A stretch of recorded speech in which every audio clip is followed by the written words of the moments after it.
Good morning, all my dear students, and welcome back after a long while. You know, after a winter vacation.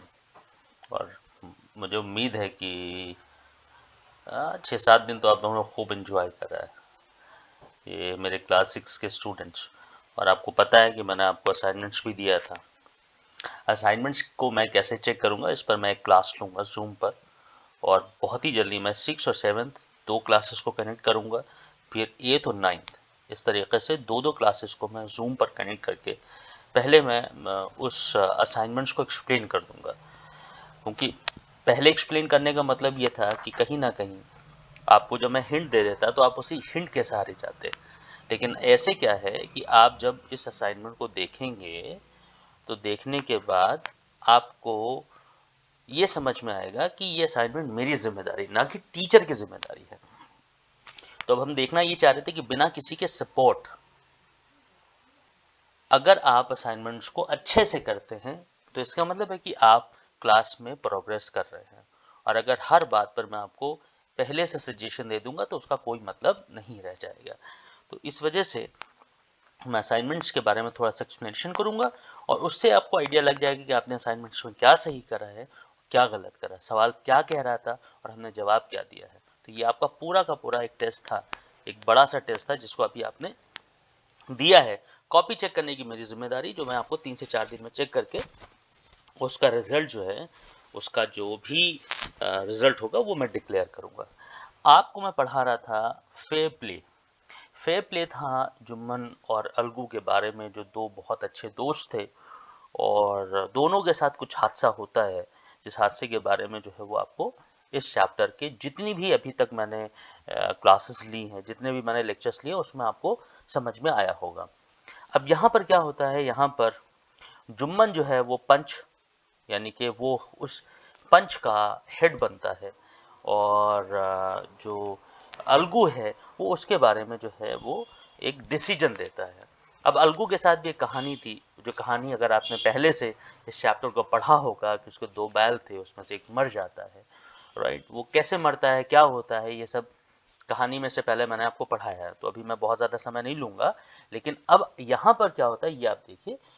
तो होता ये है कि जुम्मन जो कि उस पंच का हेड बन जाता है, और अब उसको अलगू के मामले पर एक डिसीजन देना होता है। लेकिन जैसा कि आपको पता होना चाहिए कि जुम्मन जो था वो अलगू से खफा था, क्योंकि एक ज़माना था, एक वक्त था जब अलगू ने भी उस पंच का हेड बन करके जुम्मन के खिलाफ जो है वो उन्होंने एक फैसला सुनाया था, जो जुम्मन को अच्छा नहीं लगा था, राइट। और आज जुम्मन के पास ये मौका है कि वो भी एक डिसीजन अलगू के या तो फेवर में या उसके अगेंस्ट में देने वाला है। तो अब आप देखिए कि वो कैसा डिसीजन था। और ये बात बिल्कुल सही कि जब कोई किसी बड़े पोजीशन पर पहुंचता है, जब किसी बड़ी जगह पर होता है, तो उसकी जिम्मेदारी बढ़ जाती है। यहाँ पर वही हुआ कि जुम्मन चाहता था अलगू से बदला लेने के लिए, लेकिन जैसे ही उसको पंच का हेड बनाया गया, उसके ऊपर जिम्मेदारी थी कि वो अपने काम को, अपने जो भी डिसीजन को वो सही तरीके से जो दोनों पार्टीज थी या दोनों जो दल थे उन तक पहुंचाने का था। तो अब यहाँ पर क्या होता है, यही आपको इस चैप्टर में आगे हम बताते हैं। हम यहाँ से आपको ये 1-4-14 जो है यहाँ से मैं आपको पढ़ा रहा हूँ, और लाइन है the moment. The moment, the moment का मतलब होता है जिस पल जुम्मन बिकेम हेड पंच। जैसे ही जुम्मन को उस पंच का हेड बनाया गया, पंच में 5 लोग, उनका हेड बना दिया कि जो डिसीजन होगा वो आखिरी डिसीजन होगा इस पंच के हेड का। कहते हैं ही रियलाइज हिज रिस्पॉन्सिबिलिटी। ही रियलाइज्ड का मतलब होता है रियलाइज्ड, REALISED। रियलाइज का मतलब होता है महसूस करना। उसने अपनी जिम्मेदारी को, रिस्पॉन्सिबिलिटी, RESPONSIBILITY,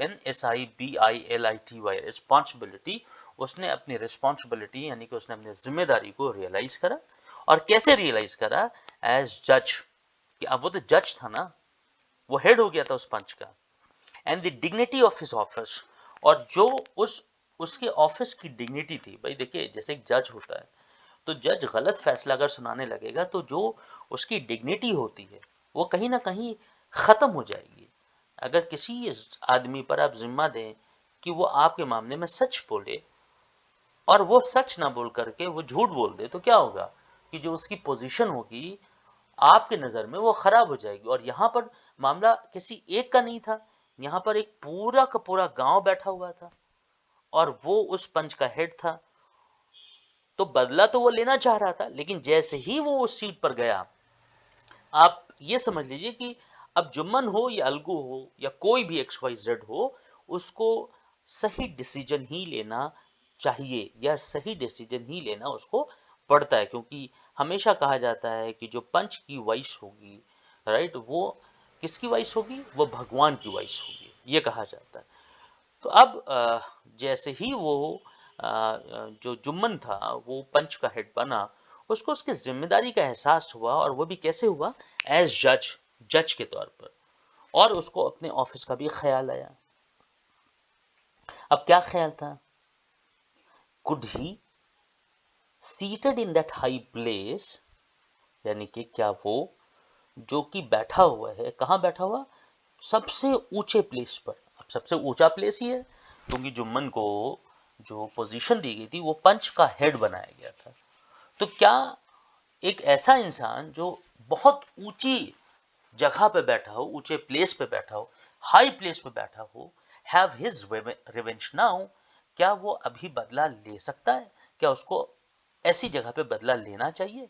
माना कि बदला लेना था उसको, लेकिन जिस जगह पे वो बैठा था और जो उससे उम्मीद की जा रही थी, वो पोजीशन वो पोजीशन फिर से समझिएगा, उसको अलाउ नहीं कर रही थी, उसको इजाजत नहीं दे रही थी कि वो अपना रिवेंज यानी कि अपना बदला अभी ले, जो उसको अलगू से लेना था।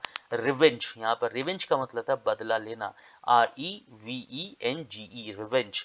रियलाइज, फिर से मैं बताता हूँ, REALISED, रियलाइज्ड। रियलाइज का मतलब होता है एहसास करना। और किसका एहसास करना? रिस्पॉन्सिबिलिटी, अपनी जिम्मेदारी का एहसास करना। ये सब टफ वर्ड्स हैं, ये डिफिकल्ट वर्ड्स हैं, ये वर्ड मीनिंग है, इनको याद करते चलिए। ही थॉट एंड थॉट, अब क्या हुआ? उसने सोचा और सोचा। नाउ ही मस्ट नॉट, उसको क्या नहीं करना चाहिए? He must not allow his personal feelings to come in the way of speaking the truth and doing justice. देखो कितनी बड़ी बात। उसने ये रियलाइज करा कि उसकी पर्सनल फीलिंग्स, यानी कि जो भी जुम्मन के साथ अलगू का लेना देना था, वो उसकी पर्सनल फीलिंग्स थी। क्योंकि अलगू ने भी जुम्मन के साथ वही करा था जो आज जुम्मन भी अलगू के साथ करने वाला है। वहां पर अलगू सही था, सॉरी, वहां पर जो अलगू था, जो जज बना था, वो जान रहा था कि जुम्मन गलत है, तो गलत होने पर उसने जुम्मन के खिलाफ फैसला दिया। लेकिन यहां पर समझ रहा है कि अलगू जो है वो सही है, तो जुम्मन का क्या फर्ज बनता है कि अगर अलगू सही है तो बिना अपनी किसी भी बदले को जाने हुए, बिना अपने बदले को लिए हुए, उसको क्या करना था? उसको सच का साथ देना था, उसको सच बताना था, उसको सच बोलना था। कहते ना कि his personal feelings to come in the way of speaking truth and doing justice। यहां से फिर से रिलेट करिएगा, देखिए यहाँ say that he must not का मतलब कि उसको बिल्कुल नहीं करना चाहिए। क्या नहीं करना चाहिए? अलाउ नहीं करना चाहिए, आने की इजाजत नहीं देनी चाहिए उसकी पर्सनल फीलिंग्स को, जो उसके सच बोलने के रास्ते में है या जस्टिस करने के रास्ते में है। कितनी अच्छी बात है। लेकिन अब यहाँ पे देखिए क्या है 15 में, but Algu and Sahu stated their cases. लेकिन अलगू और साहू ने, जो साहू जिसको उसने बैल बेचे थे, इन दोनों ने अपने केसेस, अपने अपने मामलात को उनके सामने, यानी कि पंच के सामने और हेड के सामने, जो उस पंच का था उसके सामने रखे। फिर हुआ क्या? देवर क्रॉस एग्जामिन, फिर उनको क्रॉस एग्जामिन किया गया, यानी कि उनसे सवाल जवाब किए गए। And the case was considered deeply, और केस को बहुत अंदर तक समझने की कोशिश करी, कि केस के हर पहलू को जानने की कोशिश की गई। Then Jumman stood up and announced, और जुम्मन खड़ा हुआ और उसने क्या अनाउंस करा, ये देखने की बात है। उसने अनाउंस करा, इट इज आवर ओपिनियन, ये हमारी राय है, that Sahu should pay Algu the price of bullock, यानी कि जो साहू है वो साहू को अलगू के जो बैल हैं, बैल उसका प्राइस पे करना चाहिए, क्योंकि जानते वो बैल मरा कब था? वो मरा तब था जब साहू ने उस बैल को खरीदा था और उसको ये कहा था कि हम 1 महीने के अंदर या एक कुछ वक्त लिया था कि हम उस वक्त में आपको पेमेंट कर देंगे। अब इत्तेफाक होता है कि उस वक्त से पहले ही वो बैल खत्म हो जाता है। तो साहू जो है वो अलगू से कहता है, जब वो पैसे मांगने जाता है, कि तुमने हमारे साथ धोखा करा है, तुमने हमारे साथ चीट करा है और हमको तुमने एक बहुत ही खराब नस्ल का बैल, या ऐसा भी कह सकते हैं कि जो अपशगुन बैल है, जो मतलब खराब है, उसको मनहूस जिसको बोलते हैं, मनहूस बैल तुमने हमको दे दिया, इस वजह से वो खत्म हो गया। ये सब इस तरह की बातें हैं। कहते हैं कि जब होता व्हेन साहू बॉट दी बलक, जब साहू ने उस बैल को खरीदा, बॉट का मतलब खरीदा, it suffered from no disability और डिजीज। तो ये जो जुम्मन था उसने कहा कि जब साहू ने बैलों को खरीदा तो उसमें कोई डिसेबिलिटी तो थी नहीं। डिसेबिलिटी का मतलब कहीं हाथ टूटा हो, पैर टूटा हो, नाक टूटी, ऐसा तो कुछ था नहीं, और ना ही उसको किसी तरह की कोई बीमारी थी। And the death of the bulk was unfortunate, और जो डेथ थी बलक की वो बिल्कुल मतलब अनफॉर्चुनेट थी। अनफॉर्चुनेट का मतलब कि मतलब जो चीज मतलब फॉर्चुनेट ना हो। कोई चीज जैसे होता है ना कि अब फॉर्चुनेट की मैं आपको थोड़ी सी हिंदी, जैसा आप लोग हिंदी के तो बहुत अच्छे सुनने वाले हैं। फॉर्चुनेट होता है किस्मत और अनफॉर्चुनेट होता है बदकिस्मत। तो जो डेथ थी उस बैल की, वो क्या थी? वो बताया जुम्मन ने कि वो अनफॉर्चुनेट थी, मतलब वो बदकिस्मती थी कि वो बैल मर गया, but algo can not be blamed for it. अब आप इसके लिए अलगू को ब्लेम करें, ऐसा नहीं होना चाहिए। ये जुम्मन फैसला दे रहा है। अब कितना बड़ा फैसला था बताइए। अब अलगू ने जब ऐसा सुना तो he could not contain his feelings. Algu ने जब इस तरह का फैसला, वो भी किसके द्वारा, जो जुम्मन था, जो उसका बहुत एक जबरदस्त तरीके का राइवल हो गया था, यानी कि दुश्मन हो गया था। दुश्मन तो खैर जुम्मन नहीं माना था अलगू को, अलगू ने नहीं माना था, अलगू ने तो वही काम करा था जो आज जुम्मन कर रहा है, सही फैसला दे रहा है। तो अलगू जो था वो अपनी फीलिंग्स को कंटेन नहीं कर पाया, छिपा नहीं पाया। एंड कहते he stood up and said loudly over and over again. अब वो खड़ा हुआ और उसने बहुत तेज तेज से चिल्लाना शुरू कर दिया, और उसने क्या कहा? Victory to the panchayat, this is justice. जो विक्ट्री है, यानी कि पंचायत की जो विक्ट्री है वो हो गई, यानी कि जो पंचायत का जो काम है ना, सही फैसला देना, ये हो गया है। यानी कि ये जो फैसला था, ऐतिहासिक फैसला था कि इस जगह पर जो पंचायत की जो जीत है वो बहुत मायने कर रही थी, और ये पंचायत की जीत थी। सही फैसला देना हमेशा एक कोर्ट की जीत मानी जाती है। अगर एक कोर्ट गलत फैसला दे दे तो वहां वो जो इंसान जिसके खिलाफ फैसला दिया गया है वो ही सिर्फ नहीं हारता है, बल्कि पूरी की पूरी कोर्ट, पूरा का पूरा सिस्टम, और जो जजेस होते हैं वहां पर, राइट, वो सब हार जाते हैं। जो लॉयर्स होते हैं, राइट, जो एडवोकेट्स होते हैं, वो सब हारते हैं। यानी कि किसी भी सही आदमी के लिए गलत फैसला देना बाय द साइड ऑफ जज, ये एक तरह की लॉस होती है, और ये लॉस किसकी? पूरी के पूरे उस कोर्ट की होती है। तो कहते हैं दिस इज जस्टिस, यही जस्टिस है। God lives in the voice of the panch. और वो फिर कहता है कि जो गॉड है, जो ईश्वर है, वो पंच के वॉइस में रहता है, यानी कि जो ईश्वर की जो आवाज है वो पंच की आवाज है। इस तरीके की बात आती है। अब क्या होता है, सून आफ्टर, ऐसे ही फिर जल्दी ही जुम्मन केम टू अलगू। जुम्मन जो है वो अलगू के पास आता है, embarrassed him and embraced him, soon after, जल्दी ही जुम्मन जो है वो अलगू के पास आता है, embrace him and said, वो उनको embrace करता है एंड कहता है कि since the last panchayat I had become your enemy, right. ये embrace का मतलब होता है, embrace का मतलब होता है समझाने की बात। वो जुम्मन आता है अलगू के पास और embrace करता है उसको, उसको समझाता है, राइट, कि since the last पंचायत, जो लास्ट पंचायत हुई थी, I had become your enemy, मैं तुम्हारा दुश्मन हो गया था, but today I realized, लेकिन आज मैंने ये रियलाइज कर लिया है, what it mean to be a punch, कि एक पंच बनने का क्या मतलब होता है। अगर आप एक पंच बन रहे हैं तो इसका क्या मतलब होता है। A panch has no friend nor enemy, यानी कि एक पंच जो होता है ना ही उसका कोई दोस्त होता है और ना ही उसका कोई दुश्मन होता है। ही नोज ओनली जस्टिस, अगर वो कुछ जानता है तो सिर्फ और सिर्फ जस्टिस जानता है। Let one let no one deviate from the path of justice, और चलो मतलब हम किसी भी इंसान को जो जस्टिस का पाथ है, जो सच्चाई का पाथ है, जो जस्टिस का रास्ता है, उससे डेविएट ना हो, उससे अलग ना हो, उससे वो डिफर ना करे।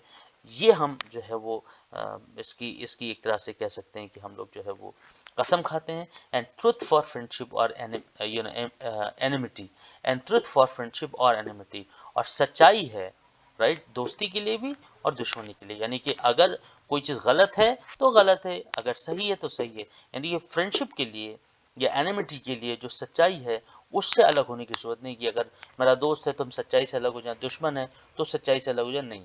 Algu embrace his friend and wept, Algu जो है उसको एम्ब्रेस यानी कि एक तरीके से कंसोल करता है अपने दोस्त को, और वहीं पर अलगू जो है वो एक तरीके से रोना शुरू कर देता है। And his tears washed away all the dirt of misunderstanding between them, और उसके जो आंसू होते हैं वो जो भी मिसअंडरस्टैंडिंग की डर्ट होती है यानी कि गंदगी जो होती है, मिसअंडरस्टैंडिंग का मतलब होता है जो ना समझ बातें होती है, जो ना समझी जा सके, उसको बोलते हैं मिसअंडरस्टैंडिंग। तो वो जो मिसअंडरस्टैंडिंग होता है उसको पूरी तरीके से जो है कहीं ना कहीं जो है वो ख़त्म कर देता है जो उन दोनों के बीच में थी। और ये जो कहानी थी इट वाज बाय प्रेमचंद, ये बहुत ही फेमस राइटर हैं, ये उन्होंने कहानी जो है वो हम तक पहुंचाई, उन्होंने इस कहानी को लिखा। तो ऐसे राइटर पर बहुत बहुत सलाम, या ऐसे राइटर को हैट्स ऑफ। और आप लोग भी इसको अगर एक बार में नहीं समझ पाते तो उसको 2 बार 3 बार आप अपने टीचर कोऑर्डिनेटर से बोल करके इसको रिप्ले कराइए और इसको आप दोबारा सुनिए, यानी कि इसको री हियर करिए या री लिसन करिए। ठीक है, thank you very much and goodbye for now.